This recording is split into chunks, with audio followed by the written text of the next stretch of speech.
series of readers called Today's Work Playbooks, was a staple in elementary schools across Cold War America.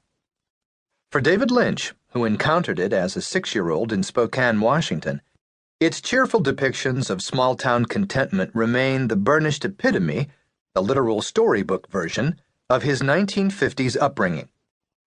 "Mostly what I saw was very happy," he said in 1982, responding to an interviewer who wondered if Eraserhead was an expression of childhood anxieties.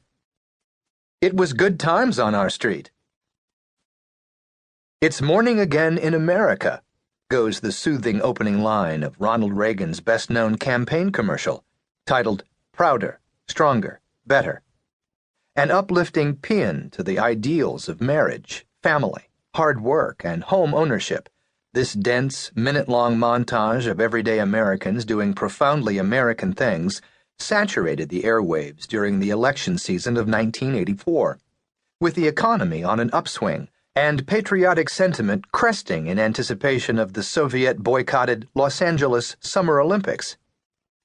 Strings swell on the soundtrack as a narrator trumpets low interest and inflation rates.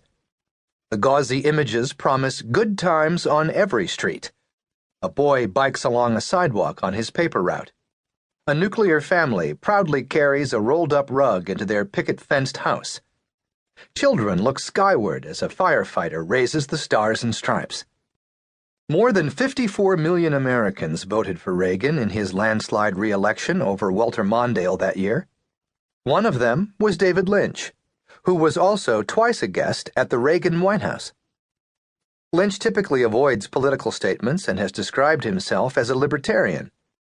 He directed a 2000 campaign commercial for Natural Law Party candidate John Hagelin, a fellow meditator, and voiced his support for the 2012 re-election of Barack Obama, albeit strictly in terms of a deep antipathy toward Mitt Romney.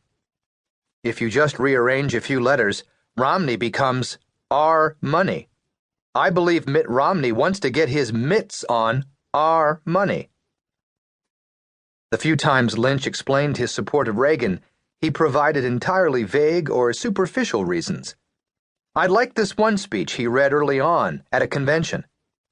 I mostly liked that he carried a wind of old Hollywood, of a cowboy and a brush clearer." Blue Velvet, the 1986 film that turned David Lynch from an intriguing oddball director into a brand-name auteur, has one of the most indelible opening sequences of all time. We see a white picket fence fronted by red roses and a bright blue sky overhead as Bobby Vinton croons the doleful title song, his 1963 hit cover of Tony Bennett's 1951 standard. If the Reagan ad of 2 years earlier had filtered very similar images through a soft focus lens, Blue Velvet gives them a lush, picture book intensity, heightening the patriotic colors to the point of radioactivity. In slow motion, a beaming fireman, a Dalmatian by his side, waves from a passing fire truck. A crossing guard holding a bright red stop sign beckons to a procession of happy children. This dementedly sunny idyll doesn't last long. A middle-aged man in a Panama hat and sunglasses, watering his lawn, gets his hose snagged on a branch and is overcome by some kind of seizure, or perhaps an insect bite, clutching his neck as he falls to the ground. Garden hose mishaps are as old as cinema itself.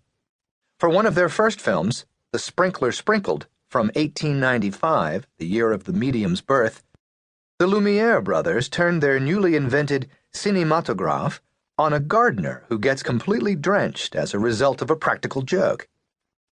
It's often cited as the first example of a film comedy. Lynch's scenario is not quite slapstick, but it has an absurdist pathos all its own. The man is still clutching the hose as he writhes and grimaces on his back. A yelping dog laps at the spray from the nozzle, and an uncomprehending toddler wanders toward the commotion. Lynch's camera moves beyond this awful spectacle, pushing past the wet blades of grass to reveal, in gleaming close-up, a swarm of pitch-black beetles as their ominous roar fills the soundtrack. Here, distilled down to a couple of minutes, is the story that Blue Velvet will tell.